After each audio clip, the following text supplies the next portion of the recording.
24 भारत, सच के साथ सबके साथ। नमस्कार, आप देख रहे हैं कि 24 भारत और मैं हूं आपके साथ श्वेता। तो चलिए रुक करते हैं आज की प्रमुख और बड़ी खबर पर।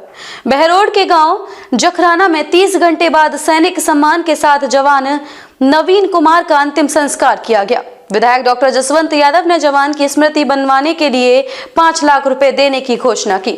वहीं विधायक और डिप्टी कमांडेंट की समझाइश के बाद परिजन एवं ग्रामीण शव लेने के लिए राजी हुए। जयपुर में पहुंची बीएसएफ की गार्ड की सलामी के साथ सैनिक सम्मान से अंतिम संस्कार किया गया। दरअसल गांव के रहने वाले 30 साल के बीएसएफ जवान नवीन कुमार पुत्र मोहन लाल जांगिड़ के 1 फरवरी को पश्चिम बंगाल में ड्यूटी के दौरान गोली लगने से मौत हो गई है। जवान के पार्थिव देह 2 फरवरी शुक्रवार दोपहर 12:56 पर पैतृक गांव जखराना पहुंचा गया। बॉडी के साथ आए बीएसएफ के एसआई बलवंत राय ने बताया है कि ड्यूटी के दौरान नवीन ने सुसाइड कर लिया, लेकिन नवीन के सीने में 2 गोलियां देखकर परिजन और ग्रामीणों ने हत्या की आशंका जताई है। बीएसएफ की गाड़ी को बस स्टैंड पर ही रोक दिया गया और शव को लेने से इनकार करने लगे। ग्रामीण और परिजन जवान का दोबारा पोस्टमार्टम करवाने और शहीद का दर्जा देने की मांग पर अड़ गए। 5 घंटे लगातार चली बातचीत के बाद शाम को प्रशासनिक अधिकारियों ने जिला कलेक्टर से बात कर दोबारा पोस्टमार्टम करवाने के लिए ग्रामीणों को कहा गया। फिर ग्रामीणों ने मना कर दिया, जिसके बाद ग्रामीण परिचित रिश्तेदार एवं परिचित शहीद का दर्जा देने और शहीद की सुविधाएं देने की मांग को लेकर धरने पर बैठ गए। वे यहां रात भर कड़ाके की ठंड में बैठे रहे। धरने में शामिल होने के लिए महिलाएं भी पहुंच गईं। शनिवार सुबह विधायक डॉक्टर जसवंत यादव मौके पर पहुंचे और ग्रामीण परिजनों से वार्ता की। बीएसएफ के द्वारा दी जाने वाली सभी सुविधाएं दिलवाने और 5 लाख रुपए से स्मृति बनवाने की घोषणा के बाद राजी हुए। जयपुर से गांव जखराना पहुंचे डिप्टी कमांडेंट राजकुमार ने भी धरने पर बैठे परिजनों और ग्रामीणों से विधायक की मौजूदगी में आश्वासन दिया कि जो भी सरकार के द्वारा सहयोग दिया जाएगा उसे दिलवाया जाएगा। हर संभव परिवार की मदद की जाएगी।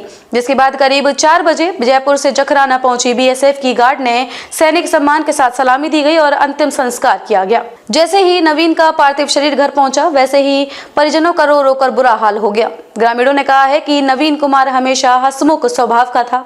पहले परिवार की आर्थिक स्थिति बहुत नाजुक थी, लेकिन बड़ा भाई जितेंद्र और नवीन के सरकारी नौकरी लगने के बाद स्थिति मजबूत हुई।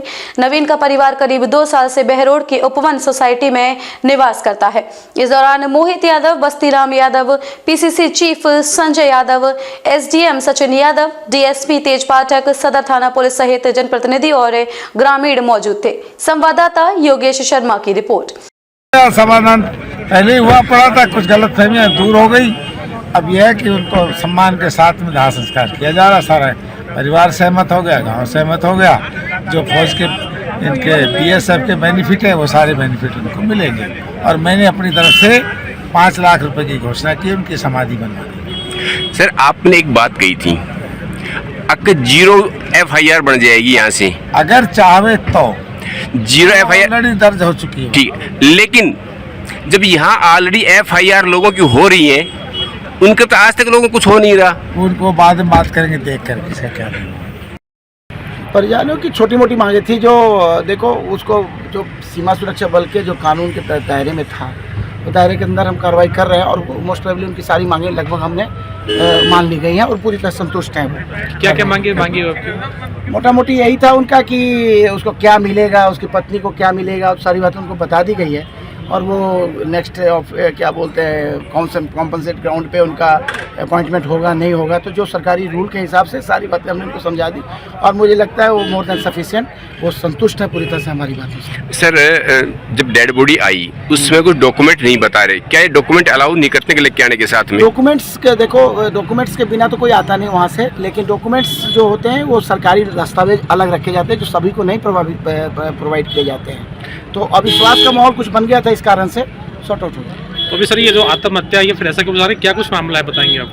आत्महत्या ही तो अब वहाँ के देखो, जयपुर से आ रहे हैं तो वहाँ के जो इंक्वायरी में जो निकल के सामने आएगा आपको पता चलेगा। तो सर, ये सब रिपोर्ट वहाँ की स्थानीय पुलिस की जो रिपोर्ट है वो आई FIR हो गई है, इन्वेस्टिगेशन उनकी जारी है। तो सर, ये सब रिपोर्ट क्या गृह मंत्रालय को सौंपी जाएंगी? हाँ, निश्चित रूप से।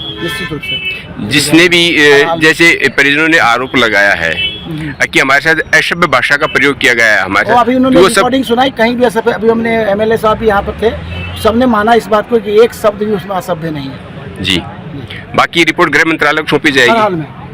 Thank you sir. खबरों में अब तक के लिए बस इतना ही। फिर होगी आपसे मुलाकात ऐसी किसी बड़ी और खास खबर के साथ। तब तक के लिए नमस्कार और देखते रहिए के 24 भारत।